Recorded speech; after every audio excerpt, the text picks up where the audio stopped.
नमस्कार दोस्तों, स्वागत है आपका मेरे YouTube चैनल सिंपल स्टोरीज में। आज मैं आपके सामने लेकर आई हूँ प्यार का मौसम भाग 11।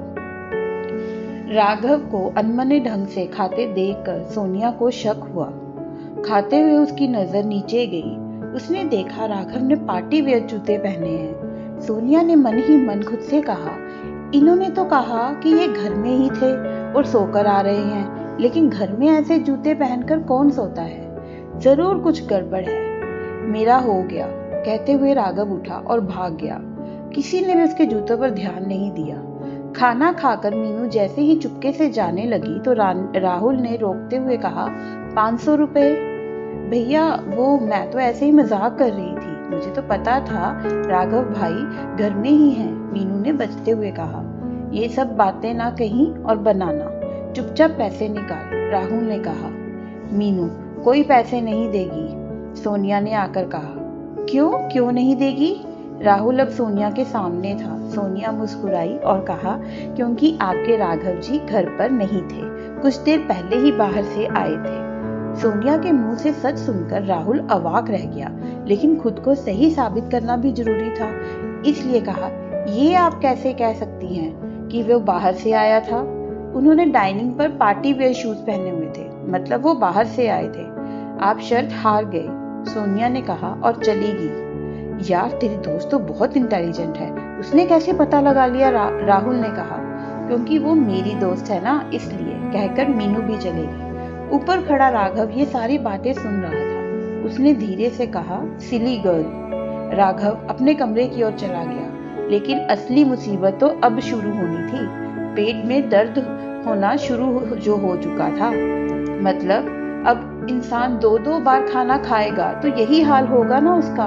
कमरे में आकर वह कभी बिस्तर पर गिरता तो कभी सोफे पर। राघव उठा और ड्रॉर से दवा निकाल ले ली, लेकिन दवा से भी तुरंत आराम कहाँ आता, थोड़ा वक्त लगता।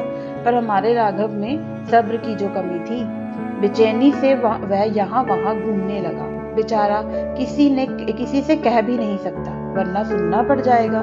दरअसल घर आने से पहले वह अपने दोस्तों के साथ बाहर ठूस कर जो आया था। राघव की उम्र 24 साल की थी। अभी हाल ही में उसने अपने ग्रेजुएशन की पढ़ाई कंप्लीट की थी।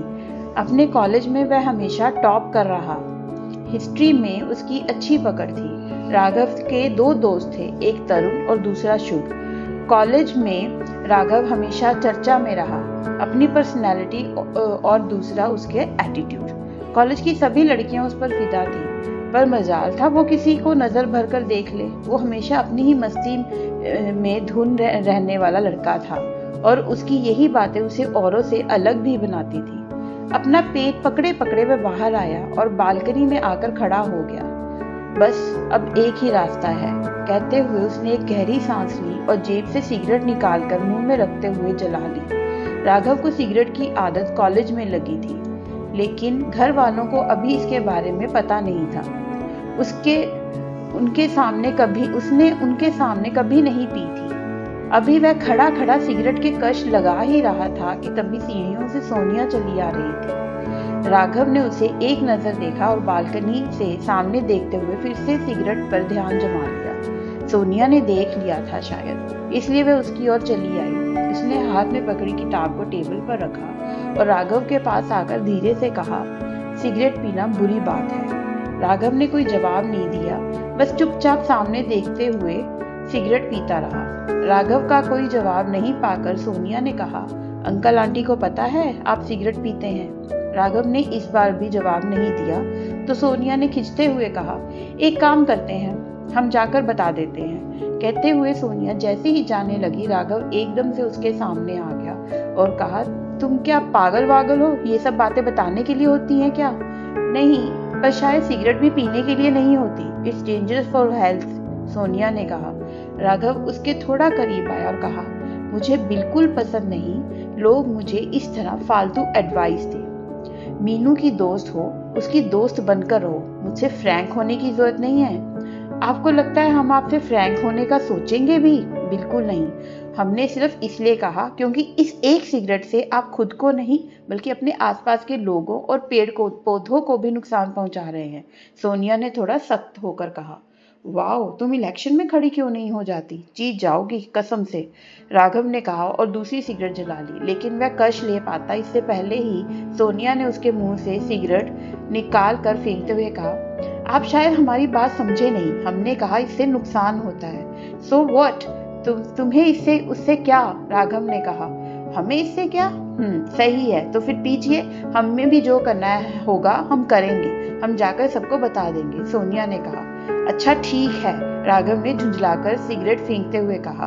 हर वो चीज हमारे लिए सही नहीं होती जो हमें खुशी देती है, सोनिया ने कहा और वहां से चलेगी। राघव वही खड़ा खुन्नस में उसे देखता रहा और कहा, पर तुम तो खुद अपने आप में एक टॉर्चर हो। राघव वही सोफे पर बैठ गया। पेट अब ठीक था। जेब से फोन निकाला और देखने लगा। फोन देखते देखते उसकी नजर टेबल पर रखी किताब पर गई। उसने उसे उठाया और देखने लगा।